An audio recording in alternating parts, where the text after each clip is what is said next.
Hey, everybody, welcome back to another episode of Cash Flow Positive. I'm your host, Kenny Bedwell, and we're going to be talking about creative financing STRs, okay, and what that means. We're going to dive into what types of creative financing there are, and we're going to go into also the different types of strategies that you can apply. And then we're also going to talk about how does it work specifically for short-term rentals, and then give some warnings at the end there and wrap up the episode. Okay, so first, I want to dive straight into it because this is a heavy, heavy topic that a lot of people get excited about because it's this idea, creative financing is this idea of basically not going through the traditional routes of financing a property. So what I mean by that is creatively financing a short-term rental, not through a traditional bank. And that's People get excited about that because short-term rentals, not just short-term rentals, but properties in general, require a lot of documentation and tax returns and all kinds of information the bank wants from you. And it can be a stressful situation. And also, you might not fit in their nice, square, round, or, square box that they want you to be in that allows you to buy a short-term rental property, which can limit your scalability. Banks want to see a certain number of debt to income ratio, or they want a certain amount of experience because based on your situation, you might be considered risky. And so creative financing allows you to kind of circumvent that and work directly with the seller and create your own terms that obviously the seller agrees to, or maybe the seller sets some terms that you agree to that don't require all the paperwork and officialness of a typical bank loan. Creative financing, a lot of people, they learn of different types of creative financing, which we're going to talk about in a second, and they assume that that's the only way to do creative financing, okay? But the reality is creative financing isn't simply just not using a type of bank or avoiding a bank in terms of acquiring a property. There could be other ways to creative finance a deal. And in fact, where I'm getting with that is, if you haven't told, is it's kind of an arbitrary and vague term, right? It doesn't necessarily mean one particular strategy or way to get the deal done. It's just something that people say that was different than maybe a traditional process. But if you're not doing traditional processes, then is it creative to you if you learn of another way to do it? Maybe it's unique and something new, but the reality is creative financing for most people in their heads is just not using a bank. And that could or could not be true, actually. We see creative financing deals that involve a bank, and that's totally fine. And that's kind of what I want to talk about. So number one, creative financing is a vague and arbitrary term, meaning that how you define it is how you define it, okay? And it's not wrong or necessarily like all encompassing, right? So just don't limit your mindset to, well, I heard some guru say that creative financing is X, Y, and Z. Well, that's one way to do it, but there's a bunch of different ways to do it as well. They just don't like talking about all the different ways. Okay, so now let's move to like who does creative financing. Creative financing is really where you're working on setting the terms with yourself and the seller. Okay, now a bank could be involved. All right, depends on how the situation is. And also, there could be attorneys and other parties involved too, somebody to arbitrate, the deal too. So it really just depends on the situation. But the nice part about when I think of creative financing and how I define it is that it's really an interaction that the buyer and the seller agree to, okay? Or not an interaction, terms that the buyer and the seller agree to that might not necessarily be as traditional as what the bank wants the buyer to do. So when you think about it, the reason why creative financing sounds so attractive is because, once again, going back to the non-traditional side of it, is the bank puts buyers in these specific boxes, not just with the document stuff like we talked about, but certain requirements for the buyer to actually acquire the property. For example, a property has to appraise, meaning that in order for the bank to lend on it, they need to know if, hey, if this buyer defaults, I need to try to get my money back, and I'm going to foreclose on that property and take ownership of that property. And I need to know what that property is truly worth. Therefore, we require an appraisal, right? And so the bank is going to go and get an appraisal, and the seller's price has to be there if the seller or the buyer wants to not have to come out of pocket for additional amount, so that the bank is only lending off the appraised value. With creative financing, you don't need an appraisal. It doesn't matter, right? So, but keep in mind too, once again, I'm kind of vaguely defining it and keeping it pretty broad. But the reality is, you're not limited. What I'm getting at, you're not limited by maybe some of the bank restrictions that are out there. Okay, so it's an attractive way to get into a deal without being pigeonholed or handcuffed by a bank and some of their restrictions. Okay, but keep in mind that bank restrictions are there to evaluate risk. Okay, and if you're buying properties using creative financing that are overvalued according to the seller, but you're just trying to get the deal done for a number of reasons, you're actually not making a wise real estate investment decision. Okay, now I'm not saying that creative financing isn't wise real estate investing decision. Not saying that at all. I'm just saying if you're just going around buying properties based on whatever seller thinks their property is worth, you're probably overpaying for it, right? So think about it like that. So as you're getting creative with it, understand that, hey, some of the typical protections that banks put around this, there's not going to be in that, which is beneficial, but also risky, right? That adds a little bit of risk into the deal. So whatever. Now, as a seller, it's great, but as a buyer, buyer beware. Let's talk about different creative financing techniques that are out there. Okay. And a lot of them tie in together. You're going to hear different terms, and they're actually the same exact thing. It's just how some guru puts their spin on it and puts a nice, cute name on it and calls it whatever. But there's a couple that work, and there's really, you can, like I said, there's multiple ways to do this. There's 1,000 ways to skin a cat, and there's like versions of the same techniques and things like that. But let's talk about the major ones that are out there. So the first one that we hear a ton about in the short-term rental space is called subject to, or sub to. Okay. So subject to is basically, and man, I could do a whole episode on just what subject to is, but I'm going to do my best to describe it in like a minute because I want to talk about the other techniques. But subject to is basically the seller is assigning, the new buyer or the buyer, their mortgage. So recently, in 2020 to 2020, the end of 2021 into 2022, interest rates were really low. And so a lot of people, that means money was cheap because you could get money for, 3%, 2%, 2.5% or something like that on their mortgages. Okay. Well, you have a lot of people who bought really high in 2020 and 2021, but have low interest rate mortgages. So they can't sell their property at, if they're trying to sell their property today, even 3 years later, they can't really sell their property. It hasn't appreciated that much, right? Maybe they bought it at the height of all the appreciation. And right now there isn't a lot of equity in the property. And so they're going to lose money when they sell the property, which they can't do. So because they got to pay, when you think about it, when I say lose money, they might sell it at the same price, but then they got to pay realtor commissions, and then they got to pay other fees and other things, closing costs, which for a seller could be 7 to 10% of the purchase price.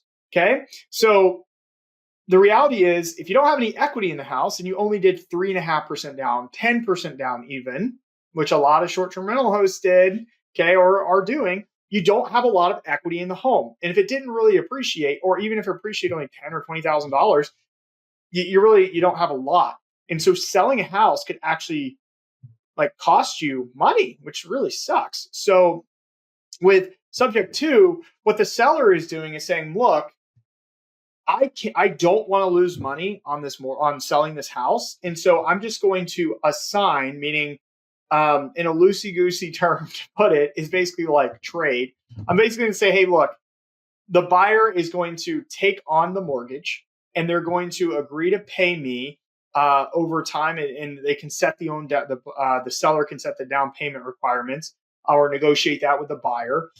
They're going to pay me a certain down payment percentage, 5, 10, 15% or whatever. Usually it's around 10 to 15%. And the buyer is responsible for that mortgage for, say, most people do 5 years. They call it a 5-year balloon. Okay. Meaning that they're going to take on the mortgage and start paying your mortgage payments for you. and it's attractive to the buyer. And this is why sub two is really popular, is because you get that low interest rate as the buyer. So with a property, especially in short-term rentals that don't maybe cash flow at a higher interest rate at the 7.5%, you're now, if you sub two, they're going to have typically they're going to have a lower interest rate. It could be in the fives, it could be in the fours, or even the threes, right? And so that can help your cash flow of the property and make a deal, even though the price point is pretty high. Now, in sub two, what I'm seeing some of the sellers do, because this is an attractive term and a lot of people, oh, wow, I don't have to go through a bank and maybe the down payment amount isn't as much. They're doing 5% or maybe just 10%, no closing costs or anything else. Well, and it's already furnished and all this attractive stuff. But the problem with it is that sometimes the sellers will say, hey, look, I bought this property for $500,000, but I'm going to sell it to you based on what I think it's worth, or what I think it will be worth in 5 years, where you can refinance out of, so I can get some sort of made up appreciation is what I call it. So in this case, they bought it for 500 and they're trying to sell it. And they might say, well, like, look, we'll do a creative financing deal, but we'll do it for 600,000. So the seller just makes $100,000 getting it to you. And maybe they only require a down payment of, say, 10% on 600,000. So they pay the seller $60,000, and then the seller is basically getting interest on the difference, and the mortgage is being paid for. And then after 5 years, they refinance and they get, they're pushed out, and then now the buyer owns that house outright, because assuming in 5 years it will be worth $600,000 or more, they can refinance that mortgage and get out, or have it in a traditional bank instead of it, ballooning with the interest payments. So some more stuff to dive in there. But basically what this allows people to do is, number one, if you don't have a lot of capital, go in and get properties without having to go through a bank. Number two, it doesn't go on your debt to income ratio because you didn't go through a bank. It doesn't go on your credit score because it didn't go through a bank or traditional lending. And number three, it allows you to get typically, assuming whatever the seller's interest rate was, it's going to be a lower interest rate. And so you'll be able to take advantage of a lower interest rate. Now, the cons of it are, and this is what I typically see with sub two deals, it sounds really sexy and attractive, but the problem from the buyer's side is, will it actually cash flow even with a lower interest rate? We have to ask ourselves with short-term rentals, why is it being sub two? Subject to, right? Why is this property, why can't the seller just STR the property and make money as it is? Why do they have to sell it to somebody else, especially if it's in a vacation rental market and there's no equity in it? Because they bought at the top of the market and it's probably not making any money as is. So unless you have some grandiose idea to improve the cash flow of that property, it's not going to make sense. And rarely do subject to properties in most markets for buyers make sense. But if you're a seller and you're listening to this, it could be a good opportunity, especially if you're trying to sell pretty quickly and you don't have a lot of equity in your property. Okay, so I'm not opposed to it, but rarely do I see that properties actually cash flow, even though they're sub two deal. But I see a lot of people really excited about sub two, doing backflips over it, especially like listening to Pace Morby and other people talk about it. The reality is they rarely make sense for short-term rentals because those properties don't cash flow as is. And you assuming it doesn't mean it's going to cash flow magically, right? Unless you're going to pump in a ton of money into that property. But why are you sub-twoing to begin with? Because you don't have a lot of money. So it's just counterintuitive. So don't rush into a sub-two deal simply because you get a lower interest rate. Don't be distracted by interest rate. There are three things when we underwrite short-term rental properties that make up how well a property is going to perform. Your monthly mortgage payment, okay, which is why sub-two is attractive. Second one are your monthly expenses. And the third one is your gross revenue, right? If the gross revenue isn't there, then the other two don't even matter, okay? Sure, you can try to limit your expenses, but the reality is if it doesn't make sense as is, it's not going to make sense as is again, and it's just the hands of a different person. So always ask that question when you're looking at sub-two deals. But I have seen a few that do work out and can make sense. But the reality is most of them do not. So be careful with sub-two. Okay, so we have sub-two, the next one, which that one, 8 months time, I figured it would. We'll go a little bit longer in this episode. The next one is actually going to be owner financing. Okay, so very similar to sub-two. The owner is essentially acting as the bank to the buyer. So with owner financing, the seller says, hey, I'm going to set the terms and I'm going to be the bank and you're going to pay me a monthly mortgage payment based on what the property, what we agree to what the property is worth. Okay. Once again, there's some similarities to sub two, and you're going to find a lot of creative financing techniques are all very similar, all have similar kind of things where it's just the owner, the sellers, and the buyers working together to figure out things. But now the seller is the bank, but they're not requiring an appraisal. They're not requiring all these restrictions and stuff. They're just saying, hey, give me a down payment. And then you're going to pay me as if I was a bank. And there's an interest rate. It might be a lower interest rate, okay, that has also a balloon, meaning that it can increase in future years. So typically I see in like 5 years, but you can set it to whatever the heck you want it to be, okay? It doesn't matter if it's 5, 7, 10, 20, 30. 30 is pretty crazy for the seller, so I typically see 5 to 10. But the reality is, what they're trying to do is say, look, you can come in at this deal at a low down payment amount. You don't have to go through a bank. I'm going to act as a bank. And basically, you're just going to pay me mailbox money as if I'm a bank for my property. And if you don't make your payments, I get to basically repossess the property and I now own it again. All right. This is really attractive for people who don't necessarily want to sell a property and get the money out. So people who have a lot of equity, and especially older people who are trying to retire, they might not need to sell their house. They just want mailbox money coming in. Remember, when you sell property, that triggers a taxable event, meaning you have to pay taxes on that to sell the property unless you 1031 and all this other stuff. But the older and older you get, you really don't want to be 1031 too much, right? Because you'll literally 1031 yourself out into multi-million deals and it becomes impossible. And then you have a big tax bill you'll have to pay if you sell. So what these people do is they say owner financing, meaning that over time, so I'm just going to get mailbox money because I don't need the proceeds of the property. And at a certain period of time, we will sell, or the person refinances and essentially buys that person out. But they don't want to cause a taxable event today. They want to push it down the road, and they do that through owner or seller financing is another term of that too. And it's great. It's a great way for buyers who, once again, don't have a lot of capital, don't have good credit, or don't fit in the traditional banking boxes to go in and get potential deals. I don't see too many of these in the short-term rental space. It doesn't mean they don't exist. It doesn't mean it's not possible. It doesn't mean they're not good deals. But once again, it's just a unique way that the seller can get 5%, 6% or whatever, even 4% on their money. Whatever, we can say 6%. But something attractive to the buyer and then not have to sell, but also raise it much higher. So for example, I saw one the other day where the seller was like, look, I want 1.2 million. I was like, dude, your house is worth 900,000. He's like, yeah, but I'll seller finance it to you for 1.2 and you cash out in 5 years, or meaning like you buy me out in 5 years. So they're going to get their equity, even more equity doing seller financing if they get a buyer to agree to that amount. So definitely a unique strategy and something to play.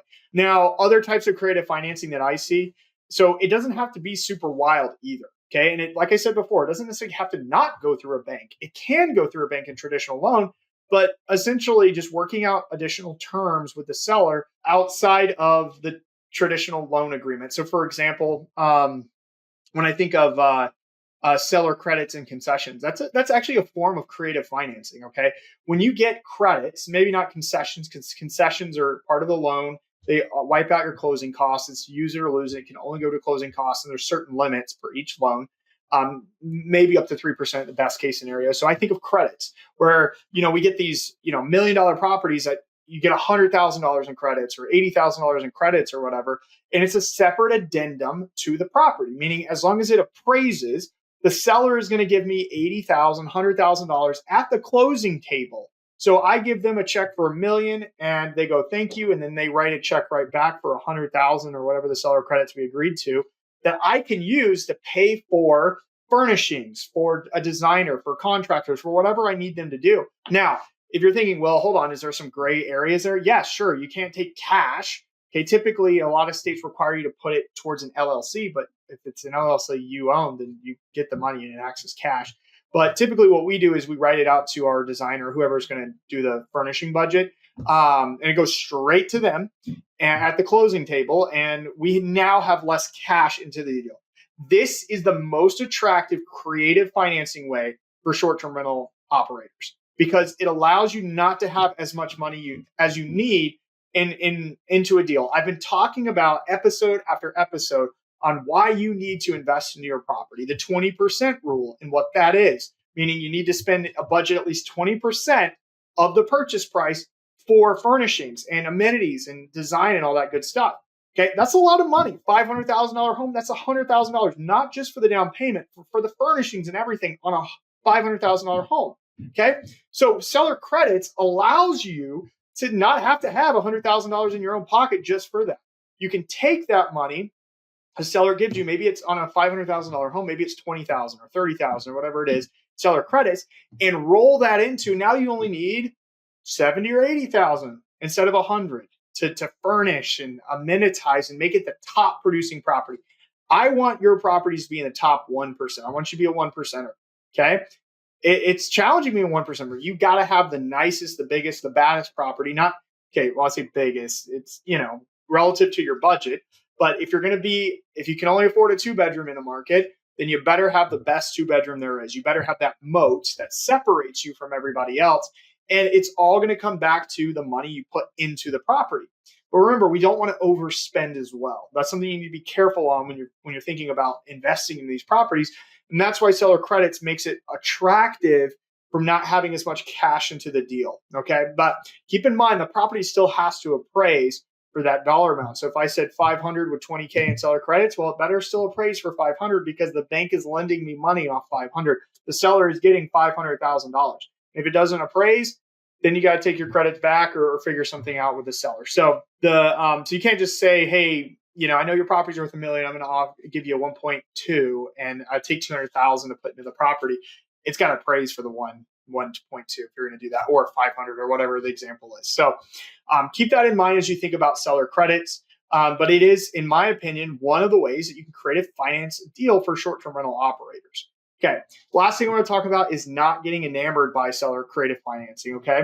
Creative financing, especially subject to, banks don't love that, right? They don't like you circumventing their policies or, their traditional means. And there is a bank involved because there is a mortgage, a current mortgage that you can be assigned. Okay. Now it is legal to change deed ownership, and that's essentially what you do without the mortgage or the mortgage company or the bank knowing that the deed has been changed. But if the bank does find it out, they will call the loan, and when they call the loan, that's basically saying, "Hey, we need the entire loan payment, like the entire amount that's owed."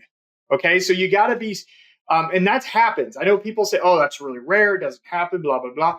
It's been happening, and I've seen it in the news too, where like Wells Fargo, Chase Bank, Key Bank, all these big banks are catching on to people doing this sub-2 thing and getting around them, and they're calling people's loans. Now, it's less than 1% of that time happens, but it can happen. So there is risk there when you're trying to do subject to or any type of now seller financing owner financing is out of the we'll go in risk level. So subject to is risky, can be risky. Owner financing is a little less risky because the seller technically is still paying and the mortgage payment, and they're still technically on the deed. Remember, they're acting as the bank now. So if something were to happen, boom, the seller's still there and they still have technically actual ownership of the property, assuming that the buyer is no longer paying. So there's a little less risk there where the banks can't just call the loan on that. And then the third way that I mentioned, the seller credits, it's not a part of the loan. It's a separate addendum to the initial offer contract when you submit. Therefore, it's the least riskiest because the banks aren't, they don't know about it, and it's something that's done at the closing table. Okay, now if you did tell the bank for some reason, or the bank did find out, they would say, "Hey, why are you doing this? And are you trying to?" Because they don't want you to use seller credits for your down payment. They want you to make sure that you can fund your own down payment, because using seller credits to them is considered risky from a standpoint, meaning, oh, this person doesn't have enough cash to buy this property.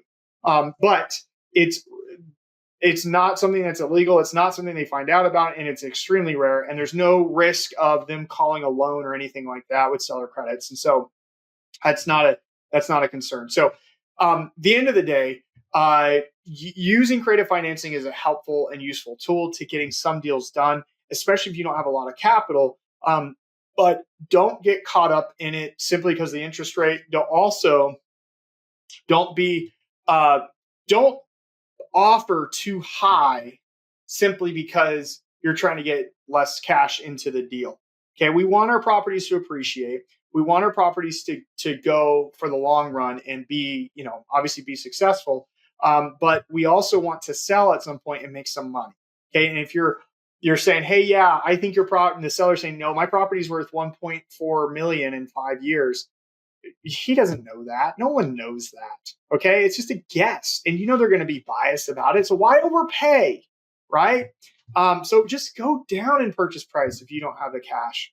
You don't push it, don't stress it. My opinion, be very cautious when doing creative financing. It can work, but just run your numbers and look at gross revenue before you get all caught up in the interest rates. All right. I hope you enjoyed this episode. Part two, we're bringing in a special guest who does a lot of creative financing deals all across. I'm not going to ruin it. So anyway, we're bringing in somebody to go over creative financing with us and talk about their experience doing it and the types of deals they've done to give you some live and real time examples. All right, Kenny Bedwell, and I hope you enjoyed this episode of Cash Flow Positive, and I'll see you on the next one.